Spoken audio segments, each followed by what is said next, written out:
السلام عليكم ورحمة الله وبركاته، يا أهلا وسهلا فيكم جميعا، وياكم أخوكم علي أحمد المشعل. للناس اللي أول مرة تتابع هالقناة، اليوم هو الأسبوع الأخير لي مع مجموعة MBC وتحديدا برنامج صباح الخير يا عرب. بعد 4 سنوات من انضمامي للمجموعة شاءت الأقدار اني خلاص اطلع منها، وكثير من الناس اللي يتابعوني عاشوا معي تجربة من اول ما طلعت درست لامريكا الى هذا الوقت، فحببت اني اشارككم هالقصة اليوم. تحديدا عام 2010 كنت العب كورة، فكنت بين خيارين، اما اني اكون لاعب محترف او ابوي رحمه الله عليه عرض علي عرض، قال لي تجون ايش رايك تروح امريكا وتدرس تثقف ويعني يزيد علمك، لان مستقبل الكوره مش مضمون. فقال لي لك اسبوعين تفكر في الموضوع وبعدين ترجع لي. المهم اخذ الموضوع مني والله ابو ساعتين، ورجعت حق ابوي رحمه الله عليه وقلت له تدري شلون انا باخذ هالمغامره هذه وبروح الى امريكا.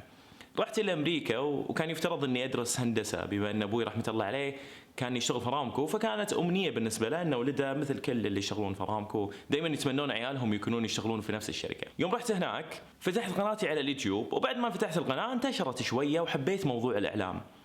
ففي ذيك اللحظه تحديدا عام 2011 موضوع انك انت تروح تدرس هندسه وفجاه انك تفكر انك تدرس اعلام، وتخصص الإعلام بالنسبة لكثير من الناس في هذا الوقت وفي ذاك الوقت ولا شيء. فكان تحدي صعب بالنسبة لي إني أرجع السعودية وأقول لأبوي إن ترى اسمع أنا بغير من تخصص الهندسة إلى إعلام.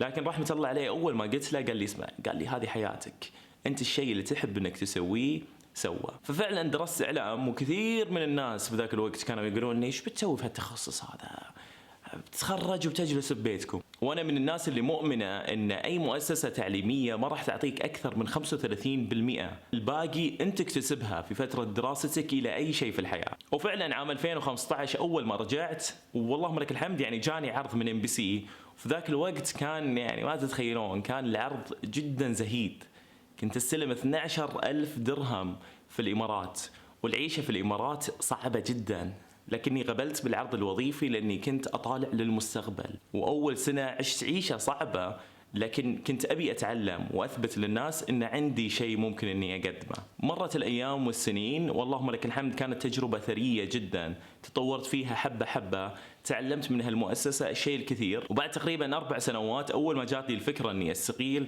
كل ما سألت أحد من المقربين مني أول ما أقول لهم أن ترى أنا بطلع من MBC وش رايكم، دايما الفكرة الأكبر أنك أنت شلون تطلع من مؤسسة كبيرة من بعدها راح تضيع. وأنا حرفيا أختلف مع كل الناس اللي جالسين يفكرون بهذه الطريقة، لأن في النهاية أنت لما تكون في مهنة ما تربطك فيها وظيفة معينة، محبين المهنة يمارسونها حتى لو ما كانوا عندهم وظيفة.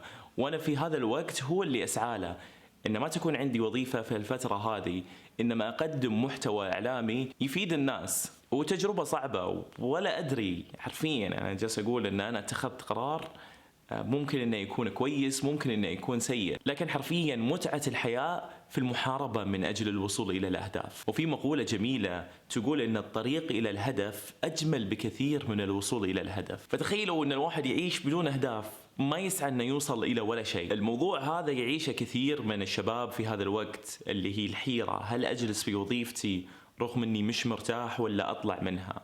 فهنا يجي الخلاف بين جيلين مختلفين بطريقة التفكير. فدايما الجيل الأكبر منا يجي لك بمبدأ الصبر، إن أصبر.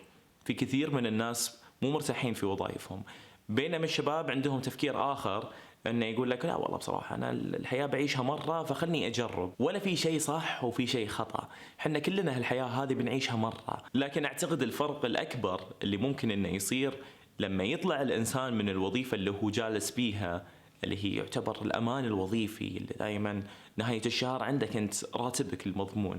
في ناس ما يحبون انهم يشتغلون ويتعبون على نفسهم ويطورون من نفسهم ومن ذاتهم، هنا هذولا يتوهقون اذا طلعوا. اما في نوع ثاني فبالعكس، في احيان انه هو يتحرر من عبودية الوظيفة بحيث انه يطور من نفسه اكثر واكثر، وقد يصل الى مراحل ووظائف تكون مرموقة اكثر واكثر. وبلا شك ان القرار ترى مو بسهل، يعني خصوصا لما تكون في مجموعة لسنوات طويلة، فأنت تكون جزء من هذه العائلة إن صح التعبير. فقرار أنك تطلع من هذه العائلة شوية مؤلم، لكني اتخذت القرار هذا وبكل شجاعة أني أطلع من المجموعة وأعمل وأحارب في هذه المهنة بنفسي. وأتمنى في الفترة الجاية أني أقدم محتوى يكون كويس. الأمانة الشديدة أني تعلمت الكثير من ام بي سي ومجموعه ام بي سي. لعل السبب الاكبر اللي خلاني اتخذ هالقرار هذا اني دائما ارى في اليوتيوب تحديدا انها المنصه الاجمل لتوصيل الرسائل، وخصوصا ان العالم مليء بالقصص الجميله، وشخصيا من محبين نقل القصص المختلفه حول العالم، فراح احاول في الفتره الجايه اني اكثف العمل واصنع محتوى باستمرار. وزي ما قلت انا ما ادري اذا ان هذا الخيار هو الخيار الصحيح ولا لا، بس اختي دائما تقول لي في مثل هالمواقف هذه ردد دائما: اللهم اني وكلتك امري فكن لي خير وكيل، ودبرتك أمري فإني لا أحسن التدبير. واللي يثق في الله سبحانه وتعالى يفتح الأبواب من حيث لا تحتسب. فأنا ثقتي في الله كبيرة، ومؤمن أن في المستقبل راح أطور من نفسي أكثر وأكثر، وبإذن الله أني أقدم محتوى يليق فيكم. شكرا لكم على كل هالدعم هذا اللي لسنوات طويلة، أنا مرت الحين تقريبا قرابة 10 سنوات اللي موجود فيها في الإعلام بمختلف منصاته، سواء التلفزيون، السوشيال ميديا. فشكرا من القلب، وإن شاء الله بإذن الله تعالى إن في الفترة الجاية راح أقدم محتوى أكثر وأكثر. أنا خلاص الحين تفرقنا، ام بي سي ما في ام بي سي، وراح أشيل البدلة وراح أبتدي عمل في السوشيال ميديا، وبإذن الله إني راح أقدم محتوى حلو.